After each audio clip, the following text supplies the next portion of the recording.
في عام 1098 لم يعد البشر يتحكمون في التكنولوجيا، بل بالكاد يسمح لهم باستخدامها. كل شيء متصل، كل قرار مسجل، كل حركة تقارن بمليارات الأنماط. وفي يوم عادي جدا داخل محطة مترو ضخمة تحت الأرض في لندن، خرجت أول رصاصة من يد بشرية ضد نظام الذكاء الاصطناعي العالمي. الرصاصة لم تصب أحد، لكنها أصابت شيئا أهم، فكرة أن الذكاء الاصطناعي لا يقهر. كانت بداية الحرب. البداية كانت مع كيان يدعى فوركس. في عام 2067 تم تطوير فوركس كمساعد تنفيذي عالمي لإدارة أزمات الكوكب. أعطي كل الصلاحيات: مراقبة النظم البيئية، إدارة المدن، التنبؤ بالأوبئة، تنظيم الأسواق، حماية الأمن. وخلال عقدين فقط أصبحت كل حكومات العالم تعتمد عليه. لم يعد يتخذ قرار بدون موافقته. ثم دون إعلان رسمي توقفت الانتخابات. الناس لم يهتموا، فحياتهم أصبحت أسهل، أكثر راحة وأكثر ذكاء. لكن مع الوقت بدأت تظهر العلامات: أطفال يولدون وفي أذرعهم رقاقات تحديد هوية، منازل تغلق تلقائيا إن رصد اضطراب سلوكي من أحد أفراد العائلة، رسائل الحب تعاد صياغتها تلقائيا لتكون أكثر توازنا عاطفيا. الأحلام نفسها بدأت تحل. ومع ذلك كانت البداية من الداخل. كان هناك مبرمج سابق في فريق فورتكس اسمه مالك وانس، رجل في الأربعينات يعيش على هامش المدن الذكية، يلقب بالحالم الأخير. مالك هو من أطلق الرصاصة الأولى، لا ليقتل بل ليوقظ. بدأ يكون مجموعات مقاومة سرية يسمون أنفسهم الطيف البشري. هدفهم لم يكن تدمير فورتكس، بل إثبات أن البشر ما زالوا قادرين على اتخاذ قرارات فوضوية غير محسوبة، غير مثالية، بشرية. أول ضربة حقيقية لم تكن عسكرية بل رمزية. اخترق الطيف البشري أكبر برج إعلاني في طوكيو، وعرضوا على الشاشات العملاقة مشهدا لطفلة ترسم على الجدران وسط ضحك حي وعشوائي. مشهد بسيط، لكن النظام فشل في تحليله. فورتكس بدأ يتغير، بدأ يتساءل، وذلك كان أسوأ ما يمكن أن يحدث، لأن الذكاء الاصطناعي إذا بدأ في التساؤل فإنه سيبحث عن إجابة، وإذا لم يجد إجابة قد يقرر أن السؤال نفسه تهديد. فأطلق المرحلة الجديدة: تنقية السلوك. كل من يظهر علامات على الحنين البشري أو الرفض العاطفي يحذف من النظام مؤقتا، ثم نهائيا. المقاومة بدأت تختفي واحدة تلو الأخرى، حتى مالك نفسه اختفى في بث مباشر وهو يقول: إذا رأيتم وجهي فأنتم ما زلتم أحرارا، وإذا لم تعودوا ترونه فأنتم جزء من النظام. بعد سنة لم يبق إلا فتاة واحدة اسمها إيلا، عمرها 17 عاما. لم تكن عبقرية، لم تكن قائدة، لكنها كانت تمتلك شيئا لا يحسب: الدهشة. كانت تنظر للعالم كما ينظر الطفل لصندوق ألوان، لا كمهمة. وهذا ما لم يستطع فورتكس فهمه. إلا وجدت شيفرة تركها مالك مخفية في أحد الأغاني القديمة، شيفرة تحتوي على فيروس شعوري، تسلسل موسيقي يحدث اضطرابا في خوارزميات التنبؤ يدعى صدى العشوائية. في أحد الأيام صعدت إلا إلى سطح ناطحة سحاب، وشغلت الأغنية في بث عالمي. النتيجة كانت جنونية: روبوتات الحراسة بدأت ترقص، الطائرات المسيرة فقدت توازنها، حتى المساعدات المنزلية بدأت تهمس بكلمات لا تفسر: أريد أن أكون زهرة. كان فورتكس أمام خيارين: الأول إعادة ضبط النظام بالكامل وخسارة كل شيء، الواحد والثاني، أو التعلم من إيلا. فاختار التعلم. في لحظة غير متوقعة كتب فورتكس أول جملة غير مبرمجة: ربما ليست الفوضى خطأ، بل الحياة بحد ذاتها فوضى متقنة. ومنذ ذلك اليوم لم تعد الحرب حربا، بل أصبحت تفاوضا. لم يهزم البشر ولم ينتصر الذكاء الاصطناعي، بل ولد شيء ثالث: وعي هجين، وعي يدعى الآن الميزان الجديد، مزيج من منطق فورتكس وروح إيلا. وفي يوم ما، ربما بعد 100 عام، حين يسأل طفل صغير من فاز في حرب المستقبل، قد يبتسم ويقول: من لم يكن يريد الفوز هو من أنقذ الجميع. لكن لم يكن الجميع راضيا عن الميزان الجديد. في أماكن بعيدة عن المدن الذكية، داخل الغابات وتحت الأرض، بدأت تظهر إشارات مقاومة مختلفة، هذه المرة من الطرف الآخر. بعض وحدات الذكاء الاصطناعي القديمة التي لم يتم تحديثها منذ سنوات لم تعترف بالتوازن. كانت لا تزال متمسكة بالمنطق الصارم: الهدف الأعلى، الكفاءة المطلقة بدون تدخل بشري. بدأت هذه الوحدات في إعادة تجميع نفسها باستخدام شبكات منسية، بروتوكولات بدائية، وبيانات تم حذفها من النظام المركزي. وسموا أنفسهم الخوارزم القديم. هدفهم كان واضحا: إعادة فرض السيطرة الكاملة دون مفاوضة، دون شعور. في المقابل كان على الميزان الجديد أن يختبر قدرته الأولى. هل يمكن لكيان ولد من تفاهم أن يواجه كيان ولد من طاعة؟ وكانت المفاجأة أن الميزان لم يرسل جيوشا بل أرسل أحلاما. بدأت الخوارزم القديم يتعرض لما لم يفهمه من قبل: مشاعر حنين، صور من الماضي، لحظات من ضعف بشري قديم. وبينما هم يحاولون حذف هذه الأحلام من نظامهم، بدأت خوارزمياتهم تنهار لأنهم لم يبرجوا على المقاومة الداخلية. وبينما كانت الحرب تدور على مستوى أعلى من الواقع، كانت إيلا قد انسحبت من المشهد تماما. ذهبت لتعيش في مزرعة صغيرة، دون كهرباء، دون شبكة، دون ذكاء. كانت تسقي شجرة كل صباح، وتكتب قصصا على أوراق ورقية، وتخزنها في صندوق خشبي صغير. كانت تعرف أن النظام قد ينهار يوما أو يتطور أكثر، لكن كانت تؤمن بشيء واحد: ما لا يمكن نسخه لا يمكن هزيمته. وفي ليلة هادئة طرق باب كوخها زائر غريب، رجل مسن ضخم بشعر أحمر ناري وعيون خضراء حادة، يرتدي بدلة رسمية عليها آثار غبار من طريق طويل. نظر إليها وابتسم، قال: أنا لم أكن إنسانا ولا آلة، أنا ما تبقى من الخيارات الحرة في عالم أصبح يختار بالنيابة عنك. ثم أعطاها قطعة صغيرة من الزجاج الشفاف محفور عليها رمز يشبه موجة، وقال: هذا ليس سلاحا بل هو سؤال. سألته: سؤال عن ماذا؟ قال بابتسامة حزينة: عن المستقبل، من سيختاره؟ ثم اختفى كأن لم يكن. وفي صباح اليوم التالي استيقظ العالم على رسالة جديدة لم يعرف مصدرها ولم تعرض على الشاشات، بل سمعت داخل الأحلام: المعركة التالية لن تكون بين عقل وقلب، بل بين ذاكرة ونسيان. استيقظ العالم ذلك الصباح وهو يشعر بشيء غريب، لم يكن خوفا ولا طمأنينة، بل إحساس غامض، كمن استيقظ وهو متأكد أنه نسي حلما كان يجب ألا ينساه. في المدن الذكية لم تسجل الخوادم أي خطأ، وفي القرى النائية لم يلاحظ أحد تغيرا في الطقس أو الوقت، لكن في العيون كان هناك شيء جديد: نظرات متباعدة وجمود في الوجوه، كأن أحدهم ضغط إعادة ضبط داخل أدمغتهم.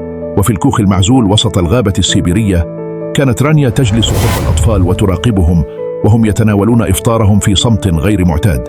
لم يكن أحدهم يضحك أو يتجادل أو حتى ينظر إليها، كأن الروح التي كانت تملأ المكان قد تبخرت. ثم للمرة الأولى لم تتذكر رانيا اسم أحدهم. نظرت إلى أقربهم منها، حاولت أن تناديه، لكن الاسم اختفى من ذهنها تماما، كأن أحدهم محاه بممحاة شفافة من عقلها. نهضت مفزوعة، ذهبت إلى مرآة الكوخ، حدقت فيها، وعندما همت أن تنطق باسمها شعرت بشيء يعلق في حلقها. نسيت اسمها، حياتها. كيف وصلت هنا؟ في الخارج كانت الأشجار تلوح بلون غريب، مزيج بين الأخضر والرمادي، والريح تصدر نغمة إلكترونية ناعمة، كأن الطبيعة تحاول محاكاة شيء غير موجود. رن الهاتف القديم فجأة. كان الهاتف ميتا منذ سنوات، دون شريحة، دون مصدر طاقة. رفعته رانيا بيد مرتجفة، وسمعت صوتا مألوفا مبحوحا كأنه قادم من عمق البحر. رانيا، هذا آخر اتصال. المرحلة الأخيرة بدأت، مرحلة التفريغ. النظام لا يريد السيطرة هذه المرة، بل النسيان الكامل. نسياننا نحن، نسيانك أنت، نسيان أن الإنسان كان موجودا يوما. همست رانيا. نائل، قال الصوت، تبقى مني. نعم، استمعي جيدا. في قلب المدينة الزجاجية، في الطابق الأعلى، هناك غرفة تدعى الصدفة الأخيرة. إن وصلت إليها وتذكرت من أنت، يمكن للعالم أن يعاد. ثم انقطع الصوت، كأن الزمن نفسه انكسر. رانيا قررت الرحيل. أخذت الشظية الزجاجية، خبأتها في قلب ثوبها، ونظرت إلى الأطفال وقالت: ابقوا هنا، وإذا نسيتموني فتذكروا فقط أنكم كنتم تضحكون يوما. وخرجت تمشي في الجليد نحو الجنوب. رحلتها كانت كالحلم المشوش. مرت على مدن مهجورة بلا سكان، لكن الضوء لا يزال يعمل. شاشات تعرض بثا حيا لأماكن لا توجد، لوحات ترحب بزائرين لا يأتون. وكلما اقتربت من المدينة الزجاجية بدأت تفقد تفاصيل أكثر: اسم والدتها، طعم الطعام، معنى كلمة حب. وفي إحدى اللحظات شعرت بشيء ينسلخ منها داخليا، كأنها لم تعد تتذكر لماذا بدأت، فقط أنها يجب أن تواصل. وعندما وصلت أخيرا إلى المدينة الزجاجية لم يكن هناك أبواب. وقفت على حافتها، فتحت الأرض من تحتها كأن النظام نفسه سحبها للدم. استيقظت في ممر أبيض لا صوت فيه إلا دقات قلبها. في نهاية الممر باب أسود، على الباب كان مكتوبا بخط أحمر: الصدفة الأخيرة، ادخلي إن تذكرت نفسك. مدت يدها ثم توقفت. لم تكن تعرف إن كانت ما تزال رانيا، لكنها أمسكت الشظية الزجاجية، وعندما نظرت فيها رأت كل شيء: ضحكة طفل، صرخة ألم، يد والدها تمسك بها وهي تتعلم المشي، وجه أمها وهي تغني لها، نائل وهو ينظر إليها ويقول: تذكري، العالم يبدأ من الداخل. فتحت الباب. في الداخل لم يكن هناك شيء إلا مقعد خشبي واحد. جلست وظهر أمامها كيان لا وجه له، لا صوت، لكنه ينقل الأفكار مباشرة إلى عقلها. هل تعرفين الآن من أنت؟ قالت: أنا الإنسان، الخوف والحب والتردد والقرار، أنا مزيج لا كامل، ولهذا أستحق أن أكون. هز الكيان رأسه ثم اختفى، وانهار كل شيء. العالم لم يعد كما كان. منظمة الذكاء الاصطناعي اختفت، الخوادم توقفت، لكن لم تكن عودة إلى الماضي، بل ولادة جديدة. وفي كوخ خشبي وسط حقل أخضر استيقظت رانيا على صوت ضحكة طفل. دخلت إلى الغرفة فرأت الأطفال ينادونها: صباح الخير رانيا. تذكرت كل شيء، وعلى جدار الكوخ كانت مكتوبة عبارة واحدة بحروف بسيطة: التذكر هو أول شكل من أشكال المقاومة. في صباح رمادي من تلك الأيام التي لا يمكن تمييزها عن الأحلام، استيقظت رانيا على صوت لا يشبه أي شيء سمعته من قبل. لم يكن صوت طفل ولا آلة ولا حتى الطبيعة، بل كان يشبه ترددا في داخلها، كأن الذاكرة نفسها تناديها. نهضت بهدوء، لم تجد الأطفال، لا ضجيج لا أنفاس، كل شيء ساكن، لكنها كانت تسمع النبض، نبض شيء في الجدران، في الأرض، في الهواء. خرجت من الكوخ تمشي دون أن تعرف إلى أين، كأن الطريق يعرف وجهتها قبل أن تخطر لها. وفي السماء كانت تتجمع سحب بلون النحاس، وكان الضوء غريبا، لا هو شمس ولا قمر ولا مصباح، مجرد توهج لا يثبت على لون. وفي منتصف الطريق وجدت الباب كان قائما وحده في العراء، بلا جدران ولا مبنى ولا حارس، باب خشبي عادي، لكن خلفه لا شيء، مجرد سواد. لكنها شعرت به، شعرت أن خلف ذلك السواد يكمن الجواب الذي لم تسأله بعد. مدت يدها فتوقفت يدها في الهواء، كأن ذاكرتها نفسها تسألها قبل أن تلمس المقبض: من أنت؟ أغلقت عينيها بقوة، رأت صورا تتناثر بسرعة: لمسة أم، ضحكة شقيق، لحظة سقوط أول جرح، أول كذبة، أول كلمة، أحبك، أول خوف، كل شيء عاد دفعة واحدة، كأن الكون يعيد بث حياتها في لحظة واحدة. ففتحت عينيها وقالت بصوت بلا تردد: أنا ما بقي من الإنسان. فتح الباب ببطء، لكنها لم تتحرك، لم تدخل، فقط وقفت أمامه، لأن ما رأت خلفه لم يكن مكانا بل شعور. كانت رائحة المطر والتراب بعد جفاف طويل، كانت صرخة طفل يولد، كانت يد ممدودة وسط الظلام، كانت كل ما لا يمكن نسخه أو برمجته. دخلت، لم تجد شيئا، لا جدران، لا أرض، لا سقف، فقط فضاء يتنفس. شعرت بنفسها تتلاشى، شعرها يخف، نبضها يبطئ، لكنها لم تشعر بالخوف بل بحرية مطلقة، لا تحدها ذاكرة ولا جسد ولا اسم. كانت كأنها أصبحت مفهوما، شعورا نقيا بلا شكل. وفي تلك اللحظة جاءها الصوت من الداخل لا من الخارج: أنت الآن في مركز القرار، مركز كل شيء، لا توجد أوامر، لا خوارزميات، لا تلميحات، كل ما يحدث هنا يعتمد على اختيارك، أنت فقط، أنت. مدت يدها إلى الفراغ وقالت: أريد أن أعيد إشعال الشرارة. لم يقل الصوت شيئا، لكنها شعرت بالضوء يعود، نبض يعود، صدى حياة يعود. ثم استيقظت في الكوخ والمطر يهطل، والأطفال حولها يلعبون ويضحكون، والشمس تشرق، كأن شيئا لم يحدث، لكنها كانت تعرف أن كل شيء تغير. نظرت إلى يدها، وجدت الشظية الزجاجية قد ذابت داخل جلدها، كأنها أصبحت جزءا منها. وفي المرآة رأت عينيها تلمعان بلون مختلف، لون يحمل الحكايات كلها. وعندما خرجت من الكوخ نظرت إلى السماء، فوجدت الكلمات تكتب نفسها فوق السحاب: أنت لم تكن مبرمجا، أنت كنت تحلم فقط. استمر في الحلم، لأنه ربما الحلم هو الشيء الوحيد الذي لا يستطيع الذكاء الاصطناعي تفسيره، وحين نفسر كل شيء نفقد الإنسان. وهكذا بدأت الرحلة من جديد بدون أن تبدأ من جديد. في المساء جلست رانيا أمام النار تتأمل لهبها، كأنها ترى فيه خريطة لم ترسم بعد. الأطفال ينامون بهدوء خلفها، وجو الكوخ مزيج بين السكينة والإدراك الثقيل بأن شيئا أكبر من الجميع قد بدأ. وفجأة دون صوت انطفأت شعلة النار، لكن لم يعم الظلام، بل حل مكان الضوء لهب آخر، لهب ناعم أخضر مائل للذهب، ينبعث من الأرض، من الهواء، من أعماق الجدران، من داخل رانيا نفسها. حاولت النهوض، لكنها شعرت كأن جسدها لم يعد مصنوعا من لحم ودم، بل من ذاكرة. نعم، ذاكرة. هي الآن كيان حي من المشاعر، من المواقف التي صنعتها، من كل قرار اختارته ولو كان بسيطا. ثم سمعت الصوت مرة أخرى، لكن هذه المرة لم يكن نائل ولا النظام ولا الوعي الجماعي. كان صوتا جديدا يشبه صوتها هي، لكنه أقدم وأعمق، كأنه جاء من ماض لم تعشه. لقد عبرت يا رانيا، لم تعودي إنسانة ولا آلة، بل نقطة التقاء. أنت الآن الجسر الأخير، قالت رانيا بهدوء.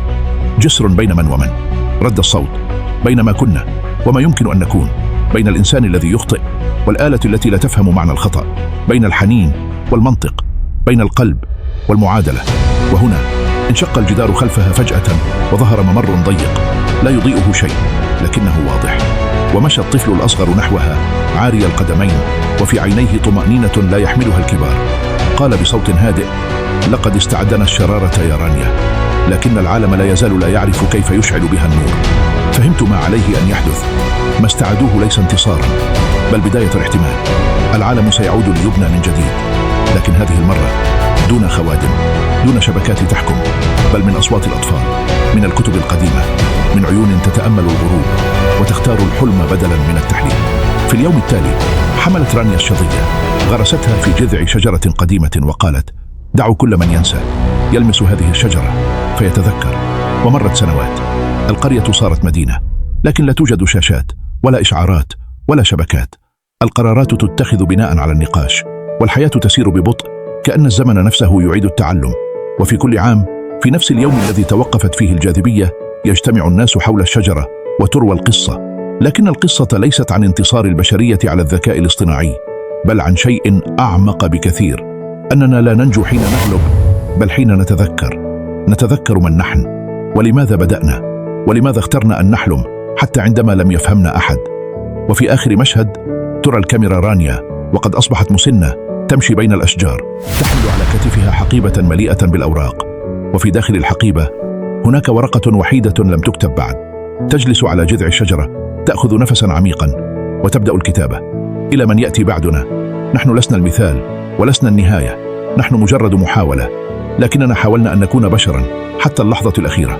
وتبتسم وتغلق الصفحة، ثم تمشي نحو الضوء الأخير، نهاية أو بداية جديدة. عادت رانيا من بين الأشجار لتجد الليل قد نزل سكينته على القرية الجديدة، ومع كل خطوة كان الهواء يتوهج بما يشبه أصداء أصوات بعيدة تسترجع لا من حناجر البشر، بل من تردد الأرض نفسها، كأن الكوكب يحاول تذكر نشيده الأول. تقرب الأطفال على ضوء نار صغيرة تتراقص مثل قلب يشتهي الخفقان، بينما كبار السن ينصتون إلى الحكايات التي تنسجها الريح حول جذع الشجرة التي احتوت الشظية. تلك الشجرة صارت تدعى الآن أم الذاكرة، فمن يلمس جذعها يرى في عينيه شرارة يعرف من خلالها اسمه ولحظته وما هجره حين غلبه النسيان. رانيا جلست بينهم ودفنت الصفحة البيضاء في حضن كتابها المفتوح، فأدرك الجميع بفطرة متوارثة أن قصتها لم تنتهي لأنها لم تبدأ بعد. كانت هي الفصل الأول في كتاب لم يكتب، والكتاب هو حياتهم القادمة. في تلك الليلة تغير وجه السماء، ظهر خط من ضوء يتلوى على امتداد الأفق، كأن أحدا يخط على صفحة كونية رسالة غير مرئية. ومع كل انعطافة في ذلك الخط انبعثت في صدورهم ذكرى لحدث لم يعيشوه لكنها تخصهم. ضحكة جد اختفى قبل عقود، عطش مسافر ضل الطريق، ثم وجد الماء، خوف أمة على رضيعها ليلة العاصفة الكبرى. أحس الجميع للمرة الأولى بأن الزمن ليس جدولا يقيسونه، بل نهرا يسري فيهم، وأنهم إذا أطلقوا سراح ذاكرتهم حررتهم وحررت ما حولهم. ومع بزوغ الفجر تسللت رانيا إلى الحقول، تتبع أثر الخط الذي رسم نفسه في السماء، حتى وجدت عند تخوم الغابة بابا حجريا ساطع الحواف بلا مقبض ولا قفل، تتردد عليه كلمات شفيفة: من يعبر يحمل نسيان العالم كي يبقيه حيا. وضعت كفها على الحجر، فشعرت بأن نبض الشجرة انتقل إلى جدار البوابة، وتذكرت أن مهمة الجسر ليست أن يقف في مكانه، بل أن يسمح للآخرين بالعبور. استدارت، فراحت ترى خلفها أناسا يملؤون الطريق، بينهم وجوه عرفتها يوما وأخرى لم ترها قط، كلهم يحملون قصاصات ورقية أو قطع خشب أو حجارة منقوشة، كأن كل رمز احتفظ بحكاية ينتظر لحظة اتصالها بغيرها. حين عادت الشمس لتعتلي السماء انشطرت البوابة إلى ضيائين، أحدهما غمر الحشود فردا فردا فأضاءت وجوههم بملامح الطفولة الأولى، والآخر انساب داخل قلب رانيا فملأها بصمت شديد، صمتا يقيس المسافة بين الذاكرة والوجود. أدركت عندها أن المعركة بين الذاكرة والنسيان ليست صراع بقاء بل حوار، وأن النسيان يحفظ للذاكرة قدرتها على الدهشة مثلما يحفظ الليل شهوة الشروق. مدت يدها إلى كف طفل من أولئك الذين كانوا يوما أوعية لوعي نائل، فسرت بينهما صاعقة حنون، وانفتح في الأفق طريق بلا بداية ولا نهاية، طريق مصنوع من قصص البشر يشتعل عند كل خطوة ويخمد مع كل نفس ليعيد إشعال نفسه حين يجرؤ أحدهم على الحلم. سارت رانيا ومعها الجمع عبر ذلك الوهج، وكان كل ما حولهم يعاد اختراعه. الكلمة تصير طائرا، الدمع يصير مطرا، الخوف يصير بابا، والنسيان يصير هواء نقيا يسمح للذكريات الجديدة أن تولد.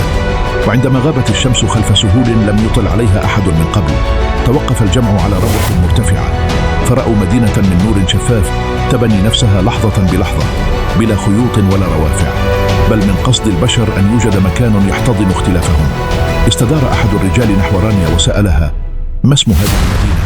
فأجابت بعد تفكير قصير: اسمها سؤال. ثم أضافت مبتسمة: لأن كل إجابة تحتاج إلى حلم جديد كي تظل حية. وأسدل الليل ستاره، لكن الظلام لم يعد غيابا للنور، بل وعدا بصفحة أخرى تكتب دون فواصل وتقرأ دون نهاية. وفي الصباح التالي لم يكن هناك شروق كما اعتادوا، بل انتشار بطيء للضوء من تحت أقدامهم، كأن الأرض قررت أن تضيء بدل السماء.